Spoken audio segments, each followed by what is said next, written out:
The name Argenus, first of all, that's a European name. It's a genus in Europe, and a growing number of lepidopterists here in the States are saying, hey, there's really no difference between the European fritillaries and the American fritillaries. They should be in the same genus.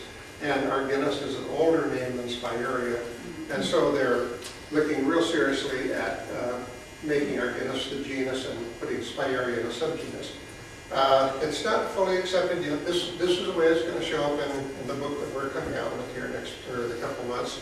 So kind of understand that Argenus and Spirea are the same thing, just two names for the same thing.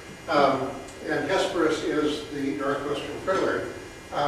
There are two subspecies. There's one with spots on the hind wing, the ventral hind wing, that are brightly silvered like reflective metal, and another subspecies where they're dull. They don't reflect at all. So we'll be taking a look at this. And they're both called the Northwestern. One of the things that's been confusing about this species is that it has also been confused with other fritillaries. I'll get into that in a little bit here. But here's what the silvered form of the Northwestern fritillary is. Notice how silvered. It's a little bit hard to catch the silver reflection when you take a photograph, but you can see these are clearly silver spots. And this form occurs primarily up in northeastern Washington, up in Ponderay County. There are some populations that also occur over in Okanagan County, but it's a northern form. And when you get down into the southern part of the state, like around the Blue Mountains, you have the unsilvered form. The eggs are very typical of all the fritillaries. Even the lesser fritillaries, the eggs are very similar. Vertical rows, vertical grooves, and crossed by lighter transverse rows. What do they lay them on? I'm looking at the photo. I'm giving you help because it looks like it's it doesn't look like a leaf or anything. This is posed. But they actually lay their eggs on any old substrate that happens to be around. I'll get into the life history a little bit, but basically the life history consists of the eggs they lay their eggs in the late summer, to be laying them right now or very shortly. And the eggs will hatch within a few days after they lay them. So you have this little teensy first instar larva. It's not going to eat anything. It's going to crawl on a hole or under the leaves or something, and it's going to overwinter like that. And it's not going to eat anything until next spring. And that's the way all the fritillaries do. And so it doesn't really matter what they lay the egg on, as long as it's in the vicinity where violets are going to grow the next spring. And you can't even find violets in most cases where these things are ovipositing, because they're all senesced from this so late in the year. When I was doing plant surveys at Scudder Creek, I would find patches of violets when the fritillaries were sort of hovering over a little spot. Mm-hmm. Yeah, that's neat. What time of year was that? I want to say July. I don't remember. Okay. Well, in some cases, especially if you have moist conditions, the violets will still be around when they're laying eggs. Well, they would be around, but they could be very senesced, depending on being around. Yeah. Mm-hmm. Yeah. But in many cases, there's no trace of a violet when they're laying their eggs. And yet, those violets will be there next spring because the adults know where the violets. The thought is they can probably smell or detect the odor of violets even when they're not present. Here's what the eggs look like when they mature, getting ready to hatch. And then the little first instar pops out. This little guy's only 1.2 millimeters. You know, that's really, really little. And this little larva is going to spend the entire winter, sometimes in 30 below zero temperatures. It's going to come out just fine next spring. First instar has these setae or hairs, which are unbranched, just simple little hairs coming out of these dark nodes. When you get to second instar, this is the next spring. You see those setae have developed into these conical processes with a bunch of smaller setae little hairs coming out the sides. Very typical transition from first to second instar in the Spirea. And third instar, they get even more complex. Now it's starting to develop some side stripes. So you see the orange the little orange circles starting to develop along the side. You start getting various patterns on the head. This is one way you can identify some of the different species, is the back of the head develops some rather diffuse patterns, but also identifiable patterns. And by fourth instar, they start looking like a more mature fritillary. This is getting pretty good size, 11 millimeters. It's nearly ½ an inch. And again, nice bold spines. You have the hairs on the head. And here's the fifth instar. Now you notice we're getting these nice, brightly colored spots on the side processes. We start developing darker and lighter stripes. Notice how dark this larva is. Look at this area. This subspecies and the other Northwestern Northwestern Fritillary are among our darkest larvae. Here's the sixth instar, and again the fritillaries have 6 instars, the greater fritillaries do. And it's because of this overwintering as a first instar.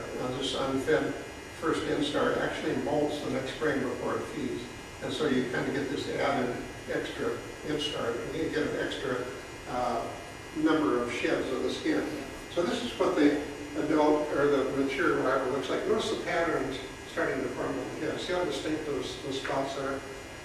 And these processes here have yellow bases. That's not a great identification key, because those vary so much. But these spots on the back of the head are a good one to watch. Here's a side view of the same thing. Again, in this case, those spots have fused together in a nice yellow band there. So they're fairly handsome larvae. This is, what did I have the size on there previously? 30 millimeters. So it's more than an inch long. It's a pretty good sized larva. That's pretty typical for greater fritillaries. But again, the key thing with these larvae is they're very, very dark, just virtually black. And most of our other fritillaries are quite a bit lighter. Here's what the pupa looks like. There's actually 2 pupae here. That's why that's so funny. There's one behind it that's not in focus. Here's the old 6th instar skin from the 6th instars, so this has 6 instars? I'm sorry? It has 6 instars? This is the 6th. Well, no, the pupa follows the 6th instar. There's 6 larval instars and then the pupa. Am I? No, I think typically of a species having 5 larval instars, and so this was noteworthy that this one had 6. Yes, all the greater fritillaries have 6. Yeah, they're the only ones that do in our state.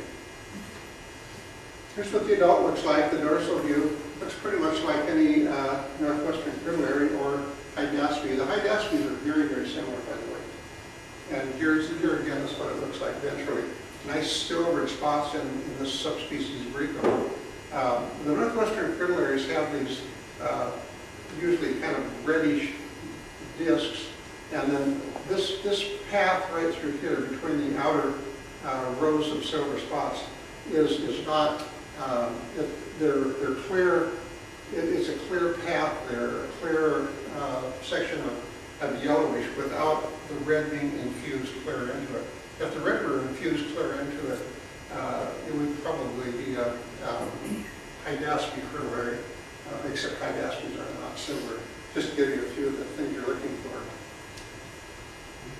The Atlantis Fritillary occurs right next to the silvered Northwestern Fritillaries up in the northeast part of the state.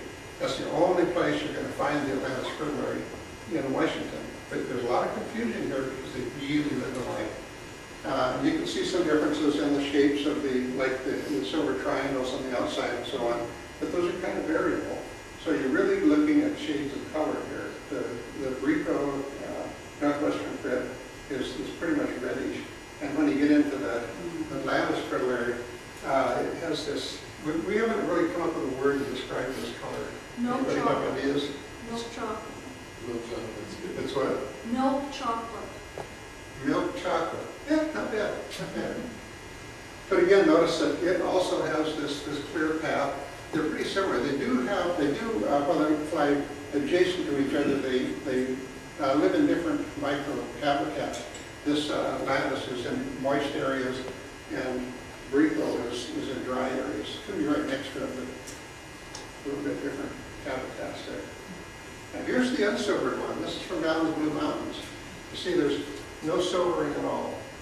Again, this particular one is less red. It's more of a dark chocolatey.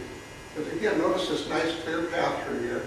Hydaspes will fly with all of these, by the way, and so you have to watch for it because it'll be reddish.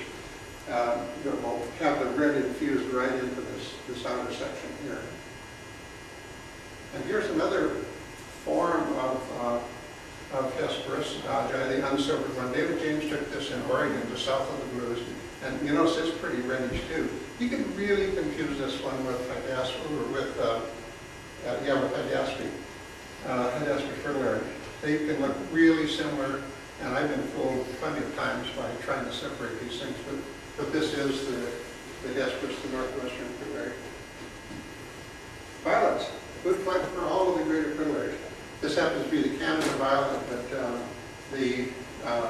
there's several that are their favorite foods. Nunnallee is another one that's not really, but Nunnallee is a type of violet that has kind of larger and fleshier leaves. It's a favorite food. And Labella is another violet that looks very much like this, but it's more common a little further south in the Cascades. And then the blue violet, Viola adunca, which occurs on both sides of the Cascades, is another plant they use. And then we have one fritillary, the Coronis fritillary, which uses those real fleshy little sagebrush violets that occur down in the shrubs. Yeah. Most of them like this kind of violet though. Here again, it's close up to the violet. And that's all I have for these. Any questions? Yes? If you wanted to see the larvae on the violet, what time of year would you look? In the springtime. And June? they're, as soon as they can in the spring, as soon as the green leaves start sprouting, they'll start feeding on them. And they're probably going to be pupated or even flying as adults before the violets. No, I shouldn't say that. The violets probably will be blooming before they're flying. But a lot of the time that the larvae are growing will be when there's only leaves. Now the larvae are nocturnal, so your likelihood of finding them is pretty small. Thanks for mentioning that. Very hard to find. Okay, thanks. Yes. So the violet is their host plant, and do they also nectar on it? Probably not too much. I don't see much of anything nectaring Yeah. very much on violets. So I doubt it. What do they nectar on then? Anything. Anything they can get their proboscis on? Anything that has nectar. But they like thistles. They like thistles to nectar on. I'm sorry? Different types of thistles. Oh yeah, they love thistles. Yeah, and they love asters, and there's just about anything that has nectar. Dandelion. Dandelions, yeah. Yes. I wanted to ask, because of the lateness of the snow this year up there, how long can butterflies last under snow? It was talked about at the training that some places aren't going to open up. How long can these caterpillars, I mean, they can go more than one season, right? Absolutely. How much longer? Well, of course, they've been living under variable conditions since time immemorial, for thousands of years. So they've developed the ability to simply skip seasons. And so they can simply remain as a little teeny first instar for another year if they feel so inclined.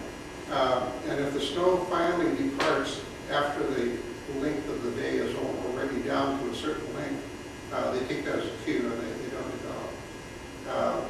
How many years can they go on? We don't know. Areas that have real severe conditions often, like the southwestern U.S., where there's droughts all the time, they know that the many butterflies can last 3 or 4 years. Just skip that many years before they start flying again. But up here, having to skip a year is probably a lot less common, so we don't really know how many years they can skip. Yes? Are most of these violets and most of the fritillaries subalpine elevations, or? No, they They can grow right down to sea level. Yeah. In fact, over here on the coast, the adult and the blue violet is often down at very low elevations. So no, they pretty much occur where they occur. Thank you, Dave. Will you comment on when your book is going to actually be out as a book? Yeah, the book is at the printers now, and they're telling us that probably around the 1st of November, they're hoping it's going to be on the shelf. Now, one thing I've been talking to the board about is I'm probably going to be discontinuing the Species of the Month account after next month. That's because everything I have to say is going to be in the book. I mean, the pictures are there, the text is there, so I think it would be really redundant. What's the title of the book going to be? Life Histories of Cascading Butterflies. Well, that'll be a milestone when the book is out. That's a huge achievement. That's only been 15 years. So I can understand where Dave might be tired of doing this, but I would like to say that this is really valuable and nothing can take the place of you in person telling us about these butterflies.